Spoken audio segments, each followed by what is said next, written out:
এটা তো সত্য কথা, আওয়ামী লীগের পুনর্বাসন ছাড়া এনসিপির পলিটিক্স দাঁড়াবে না। বিএনপি যখন সাইজ হয়ে যাবে মোটামুটি, সেটা ইন্ডিয়ার মাধ্যমে হোক, এজেন্সির মাধ্যমে হোক, XYZ আরো অনেকের মাধ্যমে হোক, তারেক রহমানের কাছে সবার কিন্তু হাজিরা দেওয়া লাগবে। আজকে যেই সমস্যা বিএনপির, এটা কালকে জামাতের সাথে ঘটবে, পরশু এনসিপির সাথে ঘটবে, কিন্তু অত্যন্ত সচেতন একটা জায়গা আমাদের বোঝা উচিত। আজকে যেটা বিএনপির সাথে হচ্ছে, পরশু জামাতের সাথে হবে, তারপরে দিন এনসিপির সাথে হবে, এরপর পুরো একটা অ্যাপলিটিক্যাল রাষ্ট্র কায়েম হবে, যে এই নাম সেল করে চাঁদাবাদি চলবে না, পাথর মেরে হত্যা চলবে না। এক থেকে এবং অনেকে আমাকে বলেছে জুলাইয়ের স্পিরিট নাই, সেদিন একটা ইন্টারভিউতে আমাকে জিজ্ঞেস করলো এখন তো প্রাইভেট ইউনিভার্সিটি নামে না। তো ওইটা সব থেকে জরুরি কাজ। এইরকম পলিটিক্যাল ক্রাইসিস প্রতিদিন লেগে থাকবে, আজকে বিএনপি, কালকে জামাত, এনসিপি, এই সেই চলতে থাকবে, কিন্তু আমাদের ফোকাস হারানো চলবে না। দা ফোকাস এবং সেকেন্ড ফেজ জুলাইয়ের সনদ। আপনাদেরকে একটা কথা মনে রাখতে হবে, আমাদের এখন অনেকগুলো শত্রুর সাথে ফাইট করতে হবে।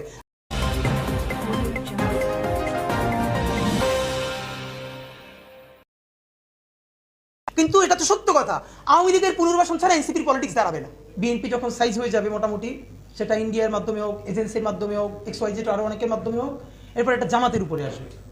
তো বিএনপি যে কয়দিন পারলো তো পারলো, জামাত পারবে না 3 দিনও। এরপরে চূড়ান্ত খেলাটা হবে এনসিপির সাথে। সম্ভবত এই জুলাই থেকে আগামী 6 মাস হোক, 1 বছর হোক, বাংলাদেশ প্রচন্ড ক্রাইসিসের মধ্য দিয়ে যাবে, প্রচন্ড। এবং এই ক্রাইসিসটা আজকে বিএনপির যে ক্রাইসিসের মধ্য দিয়ে শুরু হচ্ছে, আমরা এইটা ভাবার কারণ নাই যে এইটা থেমে গেলে ক্রাইসিসটা এখানেই থেমে যাবে। এটা বিএনপির সাথে ঘটবে, এর কিছুদিন পরে বিএনপি যখন সাইজ হয়ে যাবে মোটামুটি, সেটা ইন্ডিয়ার মাধ্যমে হোক, এজেন্সির মাধ্যমে হোক, XYZ আরো অনেকের মাধ্যমে হোক, এরপর এটা জামাতের উপরে আসবে। তো বিএনপি যে কয়দিন পারলো তো পারলো, জামাত পারবে না 3 দিনও। এরপরে চূড়ান্ত খেলাটা হবে এনসিপির সাথে, এবং এনসিপি পারবেই না। তো ফ্যাক্ট হলো আমাদের দুটো লড়াই একসাথে করতে হবে। আমরা কোনো রাজনৈতিক দলকে এককভাবে এই দেশকে বর্গা দেই নাই। যারা আজকে বিএনপির বিরুদ্ধে বলছে তাদেরকে একটু ভাই মনে করাই দিয়েন, তারেক রহমানের কাছে সবার কিন্তু হাজিরা দেওয়া লাগবে। তো তখন আমি বললাম, ভাই এই কথার কারণেই আপনারা ডুববেন। শেখ হাসিনার কাছে এই দুনিয়ার সবার হাজিরা দেওয়া লাগে নাই। এই হাজিরা যে দেওয়া লাগবে, এই কথার কারণেই তার এখন দিল্লিতে গিয়ে হাজিরা দেওয়া লাগতেছে। তো শেখ হাসিনার যদি দিল্লিতে হাজিরা দেওয়া লাগে, তারেক রহমানের কাছে সবার হাজিরা দেওয়া লাগবে, এটা একটি স্টুপিড কথা। বরং এই কথাটাই বলতে পারতে হবে, তারেক রহমান যা করেন নাই সেই দায় তার উপরে চাপিয়ে দেওয়া যাবে না। তারেক রহমান যা ভালো করেছেন, ভেরি গুড, সেটা আমাদেরকে বলতে পারতে হবে। প্যারালালি আমরা এই রাষ্ট্র কায়েম করতে চাই, তারেক রহমানও সমালোচনার ঊর্ধ্বে নন, এবং তিনি ভুল করলে তার সামনে বসেই সমালোচনা করে পারতে হবে। এবং সেজন্য আমার রাস্তা ধরে কেউ বলবে না যে তারেক রহমানের কাছে কিন্তু আপনার যাওয়া লাগবে। তখন বললাম, ভাই হাসিনার কাছেই তো সবার যাওয়া লাগে না, তারেক রহমান সাহেব তার অনেক পরের কথা। তো এর মানে হলো আমাদের সামাজিক মনস্তত্ত্ব। আজকে যেই সমস্যা বিএনপির, এটা কালকে জামাতের সাথে ঘটবে, পরশু এনসিপির সাথে ঘটবে, কিন্তু অত্যন্ত সচেতন একটা জায়গা আমাদের বোঝা উচিত। আজকে যেটা বিএনপির সাথে হচ্ছে, পরশু জামাতের সাথে হবে, তারপরে দিন এনসিপির সাথে হবে, এরপর পুরো একটা অ্যাপলিটিক্যাল রাষ্ট্র কায়েম হবে। এরপর এখানে আধা সুশীল, আধা এনজিও, ওয়েস্টের অনেকগুলো গ্রুপ মিলে এখানে একটা মানে সুশীল এবং খুবই পশ একটা 111 কায়েম হবে। এবং এই যে আলাপগুলো আমরা আজকে করতে পারছি, সেই আলাপটা আমরা করতে পারবো না।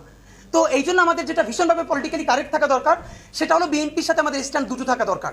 একটা হলো বিএনপি যেহেতু দাবি করেছে সব থেকে বড় দল, সুতরাং সব থেকে বেশি গালিটা তাকে সহ্য করতে পারতে হবে। এই সহ্য করার হিম্মত, ক্ষমতা যদি সে হারাই ফেলে, আওয়ামী লীগের পরিণতি বরণ করবে। কিন্তু এর মানে এই না যে আমরা আজকে খুবই বাজে একটা কাজ হয়েছে, আমি জানি না এটা কারা করেছে, না বুঝি করেছে, এটা আমাদের জুনিয়রদেরকে বুঝাতে হবে। দেখলাম যে মিডফোর্ডের দিকে মনে হয় আমাদের আইডিয়াল কলেজের কিছু ছোট ভাইয়েরা গিয়ে সেখানে শহীদ জিয়ার ছবি অবমাননা করেছে। খুবই বাজে কাজ, এই অর্থে বাজে কাজ। এই জন্য আপনার আমাদের বিএনপির এজেন্ট বললে কোনো লাভ নাই। বাংলাদেশ শহীদ জিয়া বিএনপির একক অ্যাসেট না। ইভেন আমরা তো বেগম খালেদা জিয়াকেও বিএনপির একক অ্যাসেট বলি না।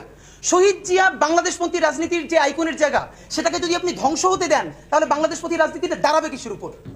প্রত্যেকটা দেশে পলিটিক্সের জন্য, নেশন বিল্ডিং এ, স্টেট বিল্ডিং এ তার কিছু ক্যারেক্টার দরকার, কিছু আইকন দরকার, কিছু হিরোজ দরকার। তো আমাদের হিরো কারা হবে? শহীদ জিয়ার মতো সৎ একটা ক্যারেক্টার গত 100-200 বছর কি বাংলাদেশে এসছে? তো এটাকে আমরা জাতীয় সম্পদে রাখবো না? হ্যাঁ, বিএনপির আমরা বলবো যে এই নাম সেল করে চাঁদাবাদি চলবে না, পাথর মেরে হত্যা চলবে না।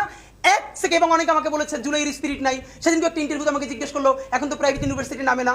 তো ওই দিন যে কথাটা বলেছি, আজকে আমি ভীষণ নিজের প্রতি মানে আল্লাহর প্রতি কৃতজ্ঞ যে আমি এই কথাটা আমার মনে হচ্ছে। আমি বলেছি, দেখেন আবারও যেদিন এরকম কোনো বাজে কাজ হবে, কোনো কারো লিডারশিপের অপেক্ষা না করে প্রাইভেট ইউনিভার্সিটি প্রত্যেকটা নেমে আসবে। And it was happened. দেখেন আপনি, এই যে যখনই বাজে ভিডিওটা আমাদের সামনে আসলো, নামও নিচ্ছি না, ব্রাক, নরসাদ থেকে শুরু করে প্রত্যেকটা বিশ্ববিদ্যালয়ে নিজেরা নেমেছে, তুমুল মিছিল করেছে। তা আমাদের এখন যেটা সব থেকে জরুরি কাজ, এইরকম পলিটিক্যাল ক্রাইসিস প্রতিদিন লেগে থাকবে, আজকে বিএনপি, কালকে জামাত, এনসিপি, এই সেই চলতে থাকবে, কিন্তু আমাদের ফোকাস হারানো চলবে না। দা ফোকাস ইজ জুলাইয়ের ঘোষণাপত্র। এবং সেকেন্ড ফেজ জুলাইয়ের সনদ। আপনাদেরকে একটা কথা মনে রাখতে হবে, আমাদের এখন অনেকগুলো শত্রুর সাথে ফাইট করতে হবে। আপনাকে একটা কথা খেয়াল করেছেন, বিএনপি প্রথমে জুলাই ঘোষণাপত্রের ব্যাপারে খুবই উদাসীন। পুরো দেশ যখন ঘোষণাপত্রের পক্ষে দাঁড়াচ্ছে, জুলাই একটু একটু একটু একটু বিএনপি করে সেখান থেকে সরে এসে সে জুলাইয়ের পক্ষে দাঁড়াচ্ছে। যেই বিএনপি প্রথম বলেছে এটা কোনো লিটারেচার, এটাকে সংবিধানে নেওয়ার কোনো মানে নাই, খুবই বাজেভাবে বলেছে, সেই বিএনপি এখন বলছে এটা সংবিধানের তফসিলে যুক্ত করা যায়। এর মানে আমাদের যখন ইমপ্রুভমেন্ট ঘটছে বিএনপির সাথে, যেই বিএনপি এখন তফসিলে রাজি হচ্ছে, সেই বিএনপিকে আমরা এটাকে সংবিধানের প্রস্তাবনায় রাজি করাতে পারবো।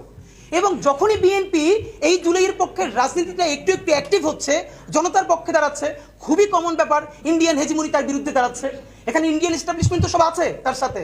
সুতরাং এই পলিটিক্যাল ক্যাওয়াস তৈরি করতে গিয়ে এর মানে আমরা বিএনপিকে কোনো ব্ল্যাঙ্ক চেক দিব না, জামাতকেও না, এনসিপিকেও না, প্রত্যেককে আমরা ধরবো। কিন্তু ফ্যাক্ট ইজ আমরা যেমনি পারি, যেভাবে পারি, এই জুলাইয়ের মধ্যে জুলাইয়ের ঘোষণাপত্র আমাদেরকে আদায় করে নিতেই হবে।